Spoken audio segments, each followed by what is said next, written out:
Shamika Ravi. I am here to introduce you to a new paper that we have just published at the EACPM. It is called Changes in India's Food Consumption and Policy Implications. But basically, it is a research work which is a collaboration with a team of scholars across institutions. This is joint work with Professor Mudit Kapoor from ISI, Dr. Shankar Rajan from also associated with the ISI, Dr. Gaurav Dhamija from IIT Hyderabad and Dr. Neha Sareen, who is also at SECFI in ISI. The motivation for this research is that it has been 10 years and we have a household consumption expenditure survey from the NSS, which allows us to understand what is happening to India's food basket in terms of what is the average consumption of an average household looking like and how has it changed in the last 10 years. So, what makes this entire exercise feasible? The reason it is feasible is because after 10 years we have the NSS doing the household consumption expenditure survey. Of course, you will notice that in this round, which has just got published 2 months back, the sample size is significantly larger. In fact, 10 years back it was about 1 lakh households. Now we have more than 2.5 times that number. So, it is a much larger sample and we are in a position to say many interesting things which have very severe and significant impact on policy implications across different areas.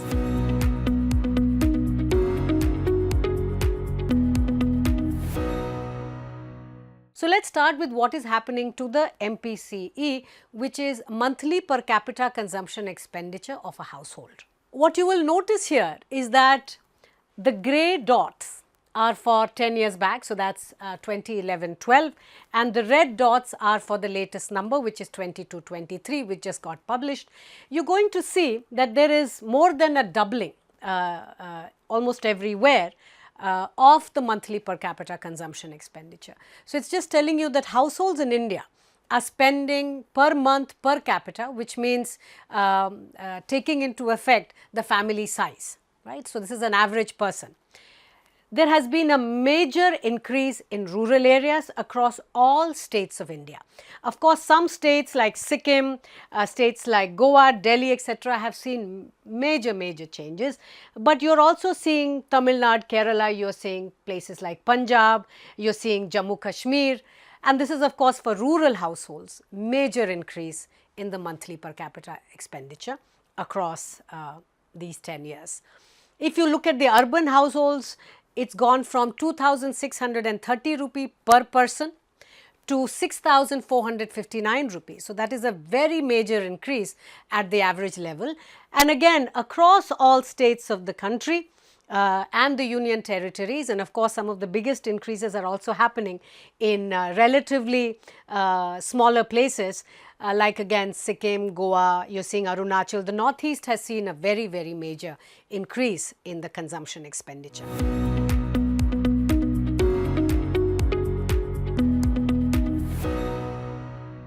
But we are really interested not just in terms of how much is an average person spending in terms of consumption. We are also interested in understanding what is the spending going towards. And the data allows us to see what is happening to households across, and what you are seeing on the left hand side is the panel for 11-12, and this is 10 years later for 22-23. So, technically 11 years, you are seeing that the biggest changes that is happening in terms of consumption is, if you look at the amount of money or the share of the monthly consumption expenditure which was going towards cereals, it was 11% for all rural households. Today that number is down to 5%. So, do you see that there is less, more than halving of the amount of money or the share of the monthly per capita consumption expenditure which is going towards buying cereals in the household. What you also notice is an increase in terms of processed and packaged food. We will see, we'll see how is this varying across different segments or different classes. but this is a change. What you also notice is the rise in the conveyance expenditure. So, people even in rural areas are now spending much larger share of their monthly consumption expenditure on conveyance. Now, this is not surprising, because if you look at the data in greater detail, we notice that in the poorest 20% of households in the rural areas, we used to have on an average 4% households which owned two-wheelers or some kind of a automobile. Today that number is as high as 40%. So, you see there is massive change happening on the ground, and it is obviously also going to show up in terms of how much they are spending in terms of conveyance. The other change in rural areas is households on an average were spending 2% on, if you look at pan, tobacco and intoxicants, that number is actually up to 4%. So, it is not only a larger amount, but a larger share, but actual amounts which are rising in terms of rupees. If you see rural households spending on what traditionally economists have called sin goods, but it includes pan, tobacco, gutka, intoxicants, etc. So, these are big changes.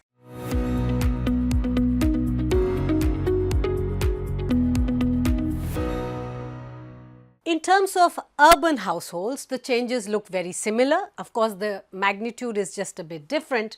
Again, what you are going to see is cereal used to be 7% of their monthly consumption expenditure. That number is down to 4%. So, again, it is a very big change in terms of cereal consumption. Processed food has gone up from 6 to 8%. So, this is a larger urban phenomenon, and in a minute you will see that a large part of this is concentrated in the most affluent segment, which is the top 20% of the population.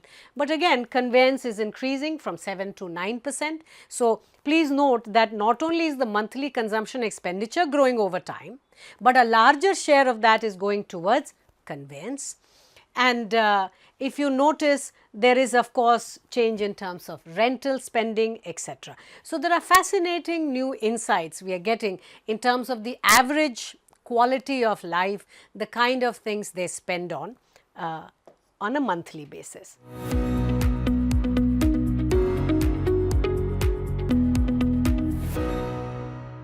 We are very interested in understanding that what is the condition for the bottom 50%. So, not only are we interested in an average household in India, we are particularly keen on the bottom 50%, because please note, a lot of our welfare policies, a lot of our policies which pertain to healthcare, education, are focused on the bottom segment of the population. So, if you look at the rural bottom 50%, they used to spend 14% of their monthly per capita consumption expenditure on purchasing cereals. So, rice and wheat and related cereals, food grains, today that number is down to 6%. So, again, it is a remarkable change that we are seeing even at the bottom 50%. In fact, the decline is much larger for the poorest segments, and in the poorest segment too, packaged processed food has actually increased. If you look at conveyance, from 3% it has gone to 6%, it has doubled its share. So, rural and bottom 50% spending on conveyance has increased tremendously. Now, this is not entirely unsurprising, because we have seen massive infrastructure improvements in the rural areas as well, and we are seeing greater connectivity. So, people are traveling a great deal, much more ownership of automobiles, two-wheelers. So, you will see spending on conveyance and conveyance related expenditures going up. If you look at the bottom 50% in rural areas, the sin goods of pan, tobacco and intoxicants, it has gone up from 3% to nearly 6%. So, again, there is a massive increase of spending on these items amongst the poorer class of Indians. For the urban 50%, again the decline looks similar. Cereals has again fallen like for everybody else. Urban poor too are spending now half the amount they were in terms of shares. They are actually buying more packaged processed food. They are spending more on rental and on conveyance significantly, and they are spending a little bit more in terms of the sin goods.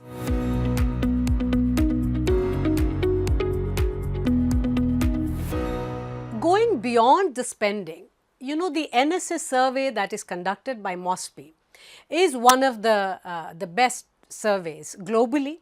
But what has happened is, over time, this is also becoming far more comprehensive, and methodologically it is becoming more superior, because this round of the Household Consumption Expenditure Survey, actually every household which was sampled was visited thrice by the MOSPI team. Right? And in each of these, they were asked questions on food, on different kinds of durables, and on consumables, etc. So, and then there was one on services. If you consider the food groups themselves, it is important to appreciate the richness of this data and why it continues to remain one of the finest survey data globally. It is a very rich set of data available not just on the broader food groups, but even on the subgroups, extreme details over time. Now, if we look at what proportion of the monthly expenditure is going on food, it is a mark of development and progress that households are spending now lesser amount of their total consumption expenditure on food, which means greater share of their spending or their income is left for non-food items. So, this has very strong implications for every aspect of domestic demand, whichever sector we look at. Overall in India, this is the first time since independence, or we can definitely say first time since the NSS started capturing consumption expenditure, that Indians are spending less than 50% of their monthly consumption expenditure on food. The number is down to 49% from a 56%. As you can see, this is the case across states of the country. In fact, major big declines are happening across some of the poorest states. If you look at Assam, you look at Bihar, West Bengal, and then of course smaller states, if you look at the union territories, everywhere the decline in terms of share of food is quite significant. Similarly, in the urban areas, the decline, it used to be 48% 10 years back, today that number is 42%. So, again major decline across all states of India and the union territories.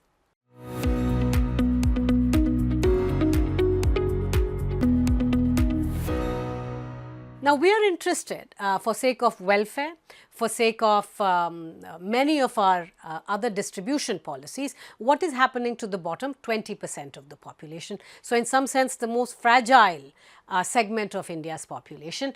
You are seeing that in the rural areas, their share of the monthly consumption expenditure on food is now down to 53%. Right?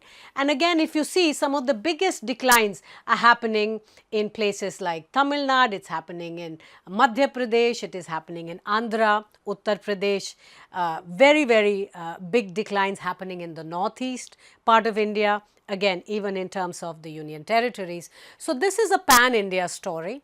It is not limited to only urban India, or it is not limited to only some segments or some classes of the population. Everybody is now spending significantly less money on food. They are spending larger share on non-food items now.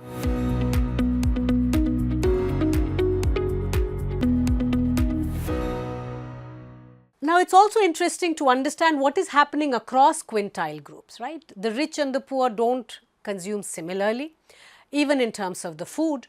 And what you notice here is these bands are for 10 years back. So, it is NSS 11-12, and these are for the more recent one as of now. The top bar is for the bottom 20%, then you have 20 to 40, and this is the top 10% of the population. Similarly, here. What you notice is the shrinking of the red bar. Shrinking of the red bar, which is the share of the population going towards cereals, which is rice, wheat and food grains in general. What you notice is across the quintile groups, in fact, the bottom 20%, 22% of their monthly consumption used to go towards cereals. Now, that is down to 11.8%. So, it is a major decline even amongst the poorest Indians. For the rich, 14.5%, now that it is down to 9.3%. So, less than 10% is going towards cereals. What you also notice is that while the share of cereals is declining, other aspects of the food basket or the plate is actually increasing. What you notice is this white part increasing. White is basically milk and milk products like paneer, curd, cheese, different kinds of milk products. You are noticing across quintile groups major increase in consumption and the share of milk and milk products. What you are also noticing is a big increase in terms of vegetables, very big increase in terms of fresh fruits. So, fresh fruits you are seeing across quintile groups the share increase for all Indians.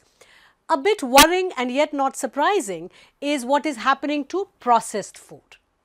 You are noticing big increase in terms of packaged and processed food for all groups of Indians, but particularly high growth for the richest or the most affluent.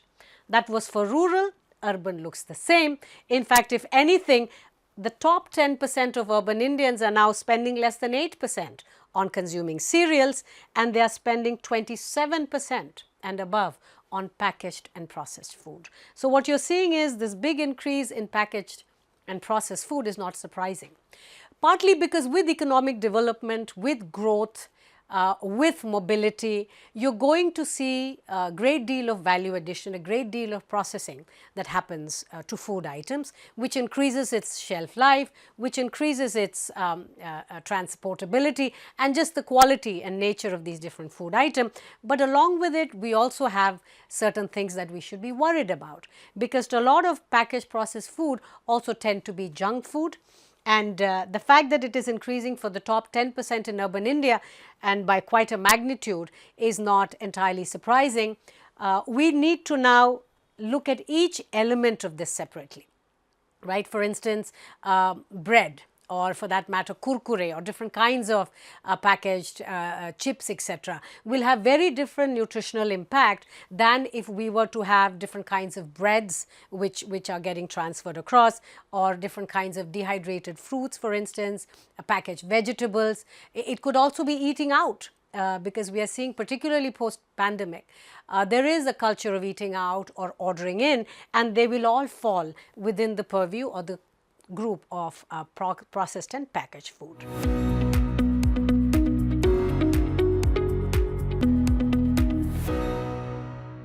Now, what is very interesting is, for the first time we are in a position to not just look at what is happening to the share or the actual spending, but the real amount of food, right, in terms of kilograms, and how is that changing over time.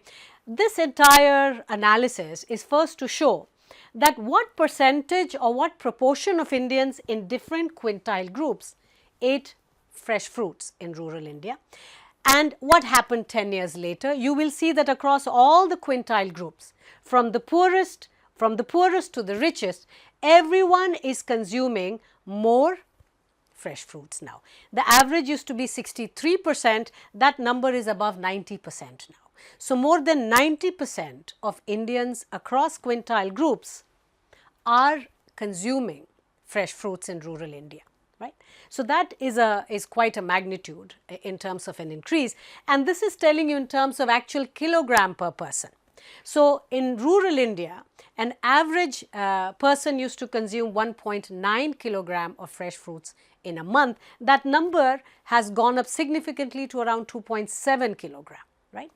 And if you see where is the increase happening, you are seeing that the increase is across all the quintile groups. So, it is not just for the rich who are eating more fruits, even your poorest 20% households, let us say on an average consumed 0.8 kg, so 800 grams of fresh fruits, that number has doubled. It is around 1.5 now for the bottom 20%. So, this is a great story. It is telling us that not only they are consuming less in terms of cereal, they are spending less in some terms of cereal, they are consuming more of other things, and fresh fruits actually comes out looking quite strong. A large part of this has to do with the fact that it is more affordable, it is more accessible, the fact that the country has had a major push in supply chain and infrastructure, storage. If you look at refrigeration, look at transportation, there has been a very big increase in the last 10 years. And these advancements are showing up on the plate of Indians across quintile groups. In this report, which I strongly do encourage you will download and read, what we have also done is, different households with different sizes are not exactly the same. For instance, a house which has 5 members, which includes, let's say, 3 adult male and 2 adult female, is very different in terms of the energy requirement from a household which has 5 members, which includes, let's say, 4 women and 1 man.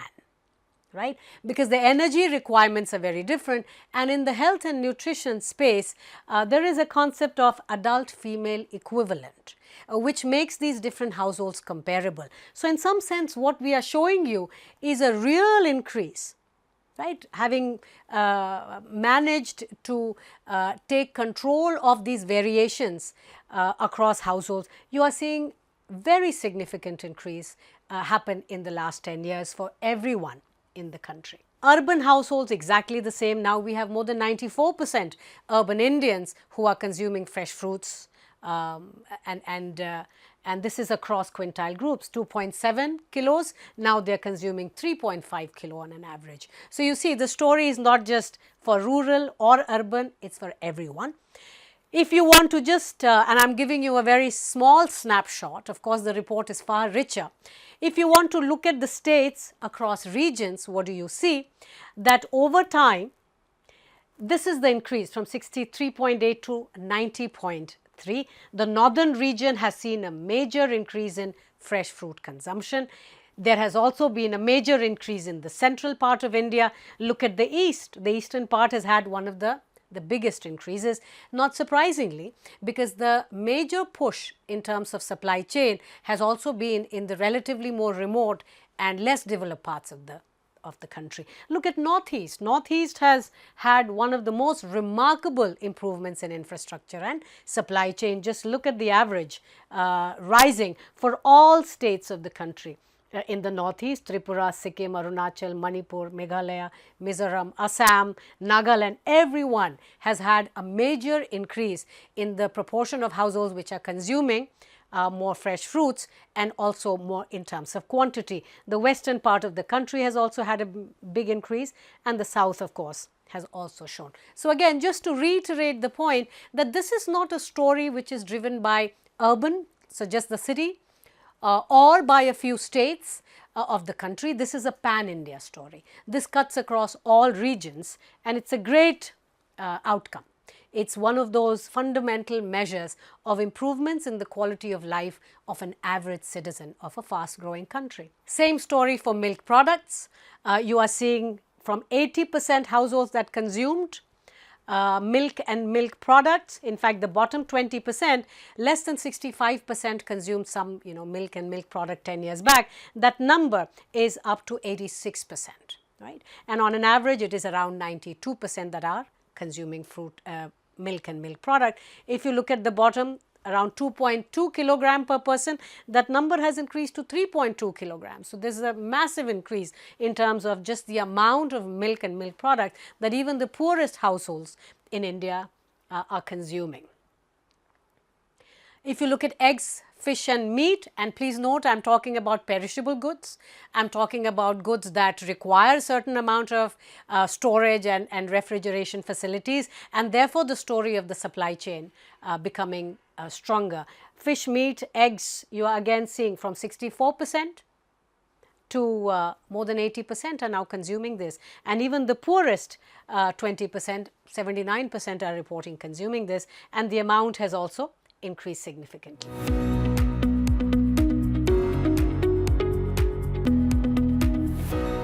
If you look at cereal consumption now, and I think this is a part of the story that is so compelling, that cereal consumption is nearly 100% in every household. We all eat some form of rice and wheat.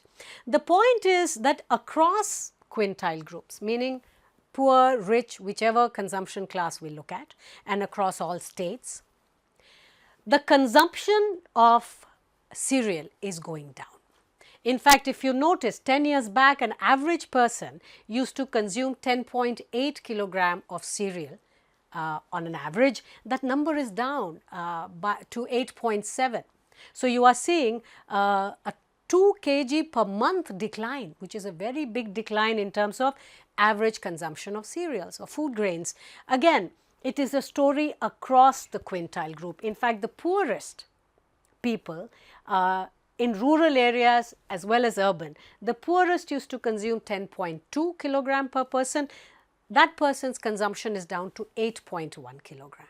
Right? So, it is not just the rich who are consuming less rice and wheat and they are consuming more milk and fruits and fish, egg, etc. It is across the quintile group. That is why this is such a great story. This is a story of rising diversity in terms of the food plate. So, dietary diversity is increasing. This is a story also of inclusive growth if we look at just the nature of food consumption.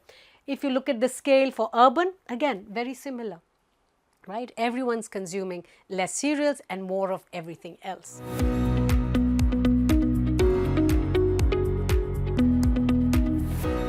Focus on the poorest because as development economists, as people working on policy, this is the segment which is most fragile, which is most vulnerable. So, we are always interested in seeing what is happening to the poorest 20%. Look at the consumption of fresh fruits that 43% used to consume some form of fresh fruits. Now, that number is almost close to 80%. In fact, if you look at certain states, look at Jharkhand, look at Chhattisgarh, I mean that number has risen remarkably in many states. Look at Punjab, right. So, again this is not a story of access and affordability in one or two states or one or two regions of the country. This is a pan-India story. And therefore, it is a great mark of progress and advancement. The same thing is happening in urban, 20% poorest urban household. If you look at again different states of the union, minimal amount and you are seeing major increase in terms of egg, fish and meat. Again the poorest households, very little consumption. In fact, in Himachal Pradesh, if you see egg, fish and meat, only 16% of the poorest households were consuming, and in 10 years that number is above 43%. So, you are seeing this is a multiple rise, it is not a couple of percentages. Again urban and rural segments of all the states of the country, major increase. In fact, if you look at Chhattisgarh, and this is a remarkable number, but this is the NSS, which means it is representative at the state level. Amongst the poorest 20% households in Chhattisgarh, 1%, 10 years back only 1% of rural Chhattisgarh consumed some form of milk or milk product. That number is now above 41%. Please note, these are remarkable changes within 10 years, and a large part of it has to do with improvements in infrastructure, improvements and advancement in different kinds of supply chain logistics, which is leading to improvements for average people, the poorest people across rural and urban segments of all our states.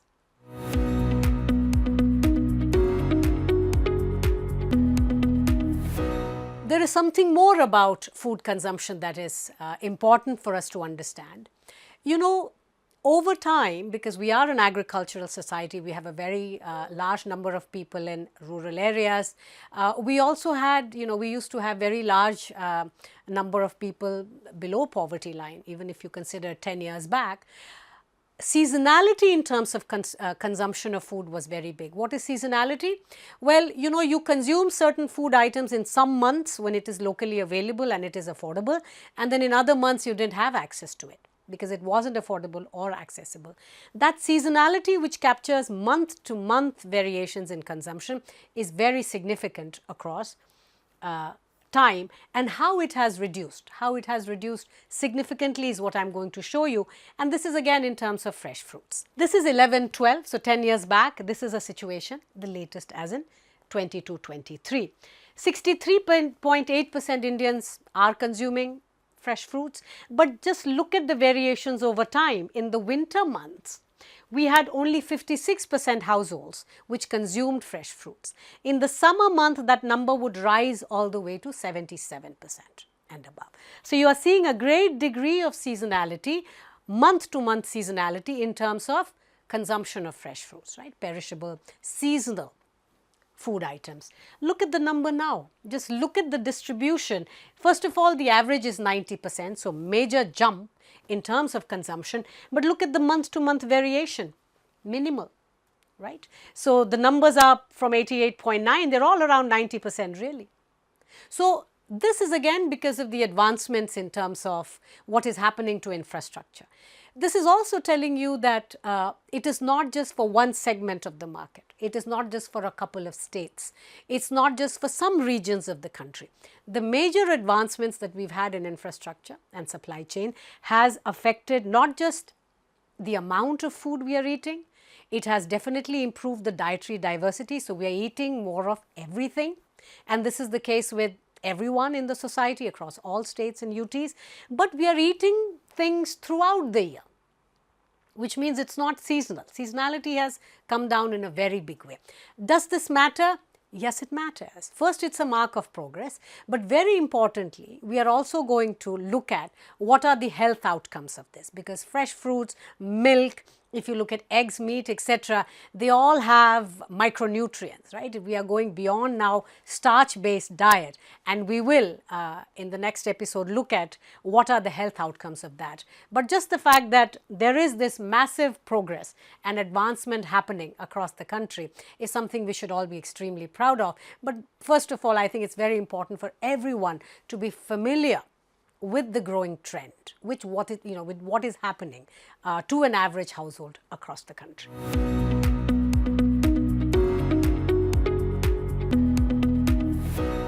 What are the policy implications? As I mentioned, the paper is titled Changing Food and Changing Consumption and Policy Implications. Food is a very large part of consumer price index, right. So, just the way we calculate inflation, just the way we calculate CPI, which is the consumer price index, the changing nature of the food basket for all segments of consumer class, rich, poor, is going to impact the way we calculate the consumer price index in the future. So, that is number one. What else in terms of health and nutrition? The fact that people are eating more of everything else, they are eating less of cereals, will have impact, because each food item has different kinds of micronutrients, and you are going to see what impact it has, and it is directly linked to our health and nutrition policy in the country. Agriculture policy, this changing consumption in terms of food will have direct impact on our agricultural policy, because so far we have been very heavy in terms of cereal, not just in terms of policy as a whole, but production in general. Even if you look at the MSP, the minimum support price, or the kind of other kinds of protection policies that are there for farmers, a lot of it is very heavily focused towards production of cereals, particularly rice and wheat. The changing consumption of average India is telling us that we have to now move towards diversification. We have to move towards what Indians are eating, which means less of cereal and more of other items. And agriculture policy therefore has to be fine-tuned to reflect the changing consumption. Finally, the welfare policy. I think this is one of the most important takeaway from this research, that the reason we are seeing major changes happen at the poorest 20% of the population. So, the fact that this is the vulnerable segment for whom some of the biggest remarkable changes are happening is on account of the fact that we have been running free food grain policies, right, different kinds of schemes which basically target the vulnerable segments and gives them a certain minimum amount of food grains, particularly rice and wheat. Of course, the PM, the Garib Kalyan Yojana happens to be one. There are also variants of that which were fine-tuned after the pandemic, which basically targets food grains. And it is telling us that in some ways it has fiscalized the food basket itself, if we think and we understand that people's spending on cereal has come down. Of course, amount that is consumed has also come down, but the amount that was spent earlier has reduced, and this saving from consumption and spending on cereal is now being channeled towards other food items, in particular milk and milk product, fresh fruits. If you look at vegetables, if you look at different kinds of food that goes into the food basket. So the spending that is getting saved from cereal is getting channeled for all segments of the market, the rich and the poor, and that has a direct bearing on therefore the way we move forward and we think of the food grain distribution policies and the welfare policies in particular. So that brings us to the end of this segment of this report. It's a very large report, it's quite comprehensive. This segment was to familiarize you, to introduce you to the big changes that are happening in the consumption pattern for food of all Indians, right? Rural and urban, across all states and across the quintile groups, which means rich and the poor. So different consumption classes. The nature of these changes is going to impact different segments of our policy making. It is going to also impact the consumer price index. It is going to also impact the markets as a whole, because now Indians have more money to spend on non-food items. So this has direct bearing on a lot of our economic policies, and therefore familiarizing with this fact is the step number one. We will move towards its implications on health and health outcomes in the next episode. So thank you for listening.